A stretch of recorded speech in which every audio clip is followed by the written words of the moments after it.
Winter doesn't ease in, it crashes through, cutting the power and stealing your warmth before you even realize what's happening. When the grid goes dark, the temperature inside drops fast, and comfort disappears with it. Most people think a couple of blankets, a flashlight, and a space heater are enough. They're not. When the cold bites hard and no one's coming to help, you need real solutions. The kind that keep heat in, power lasting, and your home alive. These 9 DIY cold weather hacks aren't the usual internet fluff. They're field-tested prepper tactics that actually work, simple builds and smart setups that FEMA won't tell you because by the time they do, it's already too late. No gimmicks, no big spending, just practical heat-saving tricks that can mean the difference between freezing through winter or mastering it. 1. Fortify your home's armor. Seal every leak before the cold finds it. Winter doesn't always crash through your front door. Sometimes it seeps in quietly through every unseen gap and forgotten crack. The first true step to surviving freezing weather isn't buying a heater or generator, it's turning your home into a fortress against drafts. Cold air doesn't need an open window to get inside. A gap the width of a coin can drain warmth faster than you realize. Yet most people underestimate this stage of preparation. They focus on what generates heat, not what preserves. Preppers understand that every home has a thermal shell, the invisible layer between survival and shivering. If that shell leaks, every other effort becomes twice as hard. That's why sealing and weather stripping are non-negotiable. FEMA might mention insulation in passing, but they rarely explain how to identify the dozens of tiny spots where cold infiltrates. It's not just doors and windows, it's baseboards, attic hatches, electrical outlets, vent openings, and even the cracks where plumbing meets the wall. Each of these points acts like a straw sucking the heat out of your living space. The fix doesn't require expensive gear or professional help. Foam tape seals window edges in minutes. Rubber or felt weather stripping under doors keeps drafts out where you walk most. Spray foam fills the bigger gaps behind appliances or along basement walls. Even simple tools, like caulk for baseboards or a rolled-up towel for a drafty door, can make a measurable difference. Professional preppers often compare this process to patching a ship before setting sail. A single hole may seem small, but once the water, or in this case cold, gets in, the entire structure starts to sink. A properly sealed home stretches your resources exponentially. Your heaters run less often, your stored fuel lasts longer, your backup batteries and generators don't drain as quickly. Even your plumbing benefits because consistent indoor warmth prevents pipes from freezing. The difference between sealing now and skipping it is the difference between comfort and crisis. You can always buy more blankets, but you can't replace lost heat once it's gone. The warmth you lock in today pays dividends all winter long. Steady temperatures, lower fuel use, and greater control when the grid goes dark. When the wind starts howling, you'll notice the difference immediately. No cold drafts crawling up your legs, no icy spots near windows, no heat slipping away the second you turn off your space heater. Sealing may not look heroic, but it's the backbone of every successful winter defense strategy. Once the shell is tight, your next mission lies beneath the surface, protecting the lifeblood of your home, the water system. 2. Guard the lifelines, insulate and protect every exposed pipe. After you've sealed your home from cold air, there's another silent enemy lurking inside your walls. Freezing pipes. They don't make noise, they don't show warning signs, and when they fail, they can destroy everything you've worked to protect. A burst pipe during a hard freeze can flood your home, waste precious water, and knock out your ability to cook, clean, and stay hydrated, all within a few hours. That's why seasoned preppers rank pipe insulation as one of the most vital cold weather defenses. The science is simple. When water freezes, it expands. In a confined pipe, that expansion creates immense pressure until the metal or plastic gives way. Once that happens, you're dealing not only with a plumbing issue but also with structural damage, mold, and the loss of one of your most critical resources. FEMA's emergency guidelines might mention letting faucets drip, but that's a temporary fix, not prevention. Real preppers go a step further. They eliminate the risk entirely by insulating. Start with foam pipe sleeves, the go-to option for most exposed lines. They're cheap, lightweight, and take minutes to install. Cut the sleeve to fit the pipe length, slide it over and seal it with tape. For tricky corners or joints, fiberglass wrap or flexible insulation tape fills the gap. If you're in a pinch or operating on a budget, Even wrapping towels or old blankets around pipes and securing them with zip ties or duct tape can hold off the freeze for critical hours. The key is to identify every vulnerable area: basements, crawl spaces, garages, under sinks, behind cabinets, and along exterior walls. These are cold traps that freeze fast once the temperature plummets. Some preppers enhance protection with heat tape, an electrical cord that gently warms pipes when plugged into a generator or battery system. Others keep a small lamp or space heater under the sink during severe cold snaps. These small interventions buy precious time when the cold sets in hard. The point isn't just to prevent freezing. It's to maintain water flow and system pressure.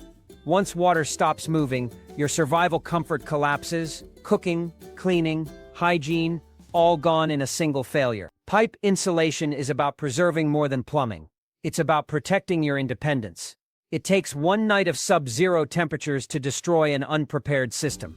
But just an hour of preparation can give you months of protection. Preppers know that true control in winter means removing vulnerabilities before they become disasters. And once your pipes are safe, it's time to shift focus from defense to efficiency. Controlling how and where your heat actually works inside your living space. The heat zone strategy: shrink your space to survive the freeze. With your home sealed and your water lines protected, your next move isn't to crank up the heat, it's to contain it. This is where the concept of zone heating comes into play. A simple yet powerful prepper strategy that turns small spaces into efficient heat sanctuaries. Most people make the classic mistake of trying to heat their entire home during a deep freeze. It's a waste of time, energy, and resource. In survival mode, every watt, every ounce of fuel, every flicker of heat counts. So why waste it on rooms you're not using? Zone heating means creating smaller, insulated pockets of warmth where you live, sleep, and recover. Instead of spreading your heat thin, you concentrate it like funneling warmth into a core. Start by identifying your survival zones, typically one bedroom or a main living space, with minimal drafts and easy insulation access. Close off hallways and doors leading to unused area. Hang heavy blankets, curtains, or even shower liners over open spaces to block airflow. If you have thermal insulation boards or reflective bubble wrap, tape them over doorways and windows for an instant barrier. The results are immediate. Smaller zones heat faster and stay warm longer, even with low-powered heaters or body heat. You'll burn less propane, draw less electricity, and extend your supplies dramatically. If you're running a generator, you can operate it in shorter bursts because your heat stays where it's needed most. In fact, preppers often report that a well-sealed 10 by 10 room with 3 people can stay comfortably warm just from shared body heat and minimal external input. But zone heating isn't just practical, it's psychological.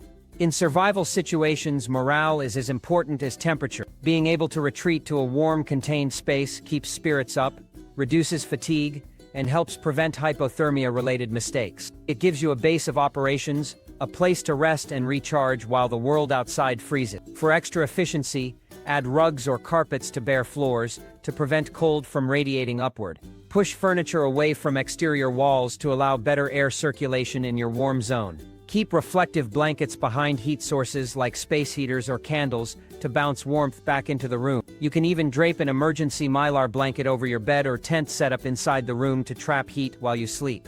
FEMA's guides may tell you to stay indoors, but they rarely explain how to make those interiors survivable without power. Preppers do it differently. They build microclimates, one room at a time. Once your heat zone is secure, it becomes your safe core, your fallback if every other system fails. It's where you eat, sleep, plan, and while you're sealing that warmth inside, there's one final frontier left to reinforce: the windows. Because even the smallest glass pane can bleed heat faster than any wall. But with the right prepper tricks, those same windows can become your best hidden heat traps, turning weakness into insulation before the storm even hit. For daylight heat capture, harness the sun, seal the night. Windows are the make or break factor in every winter shelter. They seem harmless, even decorative. But when temperatures drop, untreated glass becomes a one-way exit for your warmth. A single pane can drain heat faster than an uninsulated wall. That's why understanding how to work with your windows, not against them, is one of the smartest cold weather tactics you can learn. Preppers know this as daylight heat capture, using nature's limited resources to your advantage while defending against its extremes. During the day, your windows are solar batteries waiting to be tapped. South and west-facing windows, in particular, act as passive heat generators when exposed to sunlight. Pull back every curtain, lift every blind, and let that sunlight flood the room. Sunlight doesn't just brighten the space, it warms your floors, walls, and furniture, which then radiate heat for hours after sunset. You're not just lighting the room, you're charging it with natural energy. Every degree you gain from the sun means less strain on your propane generator or electric backup system. But as dusk sets in, those same windows turn traitor. The glass that once captured warmth now bleeds it out into the night. The fix: layering. Think of each window as a potential leak in your thermal defense. Thin curtains aren't enough, you need a barrier. Heavy, fleece-lined drapes, thermal blackout curtains, or even DIY solutions like hanging a reflective emergency blanket behind fabric work wonders. The trick is to make it airtight, no gaps, no drafts, no light leaks. If you're short on materials, bubble wrap pressed against the glass forms an instant insulation layer by trapping air. A poor man's double glazing. Even taped cardboard panels between the curtain and window can help. Is it pretty? No. But in survival mode, function beats form every time. These methods can reduce heat loss by 30–50% in some cases, which could be the difference between a comfortable night and frozen pipes. Establish a routine. Open everything in the morning to capture free heat, seal everything tight before sunset. That rhythm turns your home into a thermal battery, charging by day, conserving by night. It costs nothing, uses what you already have, and extends every bit of stored energy you've got. When the grid's down, these simple actions aren't just smart. They're essential. Once your windows are fortified, your next mission is safety, because all the warmth in the world means nothing if you can't breathe the air inside. 5. Safe heat generation. Preventing silent killers in a sealed home. As soon as you start sealing your home for warmth, you introduce a dangerous new threat. Carbon monoxide. It's invisible, odorless, and lethal. Every winter, countless households fall victim to CO poisoning, because they misunderstand how heat and ventilation balance each other. Staying warm doesn't mean cutting off airflow entirely, it means managing it smartly. The danger arises when you use fuel-burning devices in closed spaces. Propane heaters, generators, camp stoves, or charcoal grills, they all consume oxygen and release carbon monoxide. FEMA and utility companies issue warnings every year, but the reality is that in a crisis, people panic and break the rules. They move generators into garages, light charcoal indoors, or run propane heaters without sensors. And it only takes minutes for that invisible gas to build up to deadly levels. The first rule: never run combustion systems inside, even with a cracked door or open window. Generators must always operate outdoors at least 20 feet from your home, with exhaust pointed away from any entry point. That includes doors, vents, and crawl space. A cracked garage door isn't ventilation. It's a trap. Always use heavy-duty, outdoor-rated cords to run power inside, and seal the gap around them with foam, cloth, or weatherproof material to stop drafts without blocking the line. Next, protect yourself with battery-powered carbon monoxide detectors. Place one near sleeping areas and another close to your heating source. Check batteries monthly and replace them twice a year. Power outages make this step non-negotiable. The device might be small, but it's the single most important tool for indoor winter safety. Even if your heater claims to be indoor safe, treat it with respect. Keep it away from bedding and flammable materials. Never fall asleep with it running. Oxygen depletion sensors can fail. Your vigilance shouldn't. If you're using propane, make sure your tanks are properly sealed and stored upright, away from direct heat. Prepping isn't just about surviving the cold, it's about surviving safely. A warm, airtight room is worthless if it's filled with poison. Your goal isn't just heat, it's balance. That's why seasoned preppers always treat air quality as a survival priority, not an afterthought. Once your heat sources are safe and efficient, it's time to think long-term, because even the best setup won't last if your essentials aren't within reach when you need them most. 6. The warmth reserve. Building your indoor emergency survival kit. Preparedness isn't about how much gear you own, it's about how quickly you can access it when it matters. When the temperature plunges, the power's out, and you can see your breath indoors, the last thing you want to do is rummage through storage or run to the garage. That's why every serious prepper builds an indoor cold weather reserve.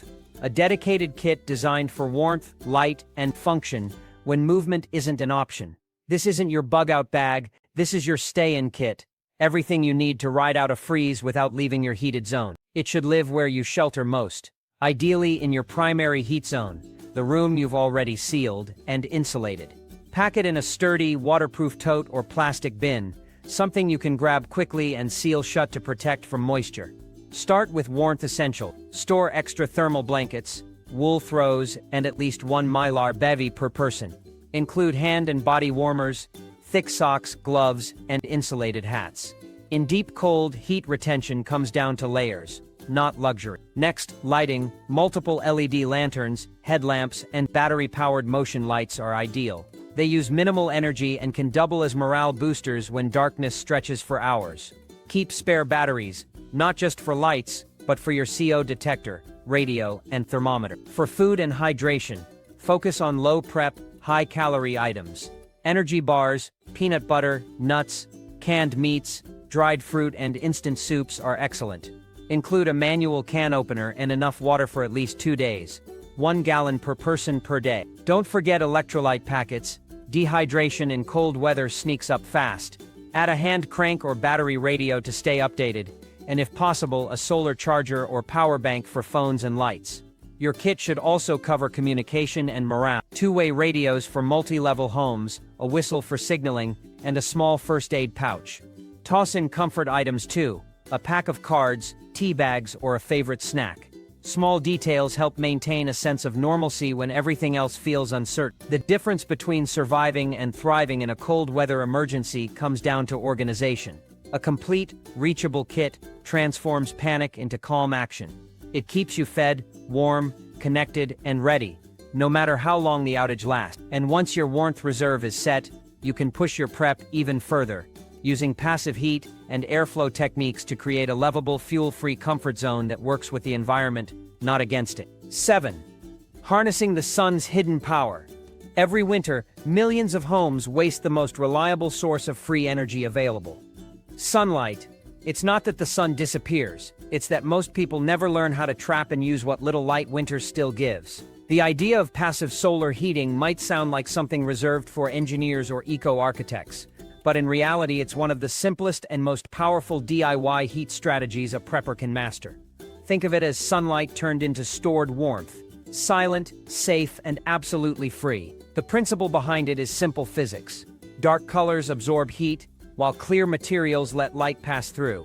Combine the two correctly, and you've built a natural heat trap. Begin with your windows, your home's solar collectors. Identify which windows receive the strongest sunlight throughout the day. Set up dark, heavy objects in front of them.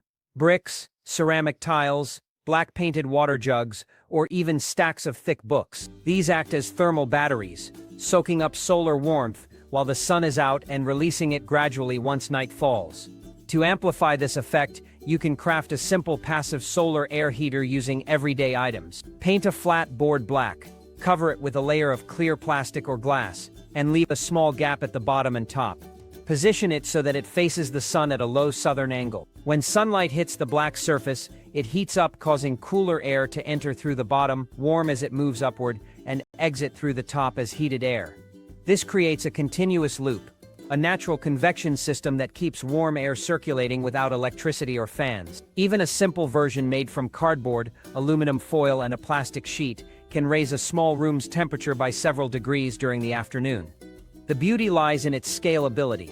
You're not trying to heat an entire home, just boosting warmth in the spaces that matter most. Every degree you gain translates into saved fuel, extended battery life, and increased comfort.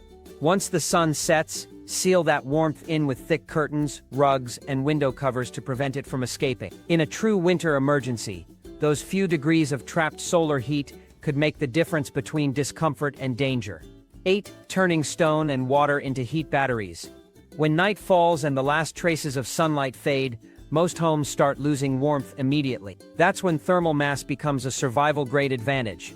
Thermal mass is the art of storing heat in dense materials and releasing it gradually. An ancient trick modern preppers use to stay warm without fuel or electricity. The principle is straightforward. Heavy materials absorb energy slowly and let it out just as slowly, keeping temperatures stable when the outside world turns freezing. Start with stones, nature's original heaters. Bricks, river rocks, and large ceramic tiles all retain heat well. Place them near your passive solar setup or any heat source during the day. A wood stove, a space heater, or even direct sunlight. Once they've absorbed enough heat, move them into your insulated living area. Wrap the stones in towels or thick fabric to slow down the heat release and prevent burn. For extra control, place them inside metal buckets or cast iron pots to radiate steady warmth for hours. Water, too, is an exceptional thermal mass.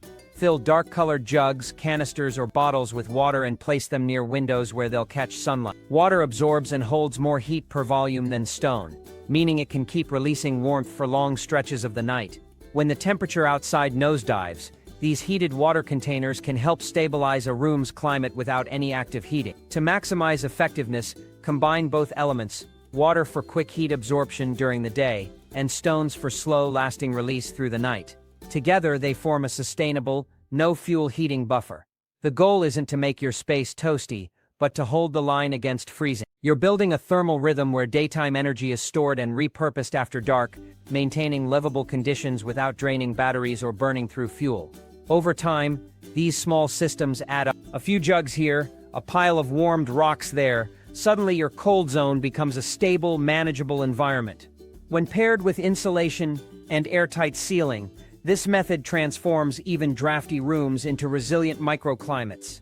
It's low-cost, repeatable, and quietly powerful. You're not fighting the cold head-on. You're outsmarting it, turning its rhythm into your survival advantage. 9. The cold weather field test, dry run. Preparation means nothing without proof. You can have every system in place, insulation, solar heat, thermal mass, but if you've never tested them under real-world conditions, you're running on theory. That's why every serious prepper includes what's called a cold weather dry run, a full simulation of a power-out winter scenario. It's not a test of comfort, it's a test of endurance, system efficiency, and human adaptability. Choose a night when temperatures are low but manageable. Before sunset, shut off the main power. No heat, no lights, no shortcuts. This is your mock crisis, a controlled environment where you discover what actually works and what doesn't. As the temperature drops, pay close attention to every layer of your setup. Are your windows sealed tightly? Can you feel cold air sneaking under doors? Use a candle or lighter near cracks. If the flame flickers, you've found an air leak that needs fixing. These small drafts are heat thieves, and every one you stop buys you time and comfort. Now, move on to performance testing. How long does your thermal mass stay warm? Are your heated rocks still radiating after 2 hours? Do your solar-heated jugs hold enough warmth to stabilize the temperature until dawn? Keep notes on everything. Track how fast your room cools, how effective your insulation feels, and how your body responds after prolonged exposure. Next, test your backup systems. Turn on your flashlights, battery lanterns, and radios. See how long they last. Check if your food and water are accessible in the dark without disrupting your heat zone. If you use a small generator or portable heater, measure how much fuel it consumes over time. These aren't just drills, they're diagnostics for survival efficiency. Finally, when you end your test, don't just pat yourself on the back, review it like a field report. What failed? What was unexpectedly effective? Did your sleeping area stay warm enough for real rest? Maybe your emergency blankets weren't reflective enough. Maybe your candles didn't last as long as you thought. Every weakness you uncover now is one fewer threat in a real emergency. A dry run transforms your preparation from theory to proven resilience. When the next blackout or blizzard hits, you'll know exactly what works, because you've already lived it. And that's what separates seasoned preppers from hopeful beginners. Not the amount of gear, but the confidence that every layer of your defense holds when the cold comes calling.